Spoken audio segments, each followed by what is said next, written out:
Si je vous dis la Bible de Jérusalem, ou alors la Sainte Bible Louis II, ou alors la Bible Sommer, vous allez me dire, on va parler de la Bible. Eh bien non, on ne parlera pas de la Bible aujourd'hui, mais on va parler du mot Bible. Oui, c'est très important.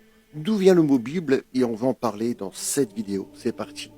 Au départ, une ville phénicienne très ancienne, Byblos, dont les ruines sont visibles aujourd'hui au Liban, entre Beyrouth et Tripoli.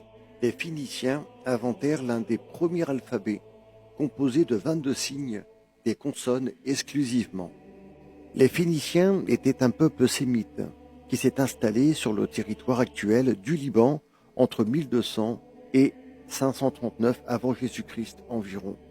Ils sont considérés comme les fondateurs du commerce maritime. Dès le XIe siècle, avant Jésus-Christ, Byblos était un important lieu de production du papyrus et comptait une école réputée de scribes. Il n'est donc pas étonnant que les écrits aient pris le nom de la ville et que la langue grecque a hérité du mot biblion qui désignait le livre. En grec, le pluriel des livres se dit ta biblia. Ce pluriel s'utilisait aussi pour désigner toute une bibliothèque.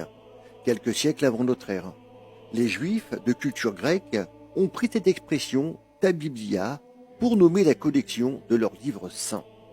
Les chrétiens adopteront le même terme pour ces livres, qui pour eux forment l'Ancien Testament. Ce n'est qu'au Moyen Âge que ce pluriel grec est transcrit en latin, tel que biblia, mais devient un féminin singulier. Son emploi s'étendra désormais pour les chrétiens à l'ensemble des livres de l'Ancien et du Nouveau Testament. Ce féminin singulier donnera naissance au mot français Bible. L'aspect pluriel a disparu dans le passage du grec au latin. Pourtant, la Bible n'est pas un livre, mais bien une bibliothèque, une collection de livres qui comprend 73 ouvrages différents. Mais en même temps, la Bible se présente désormais comme un livre relié, qui a son autonomie propre. Elle appartient comme telle à la littérature mondiale. En passant par le latin, le nom grec ta biblia au pluriel est devenu féminin singulier, la Bible. Plus qu'un livre, la Bible est une bibliothèque contenant plusieurs ouvrages très différents, les uns des autres regroupés en deux grands ensembles, l'Ancien et le Nouveau Testament.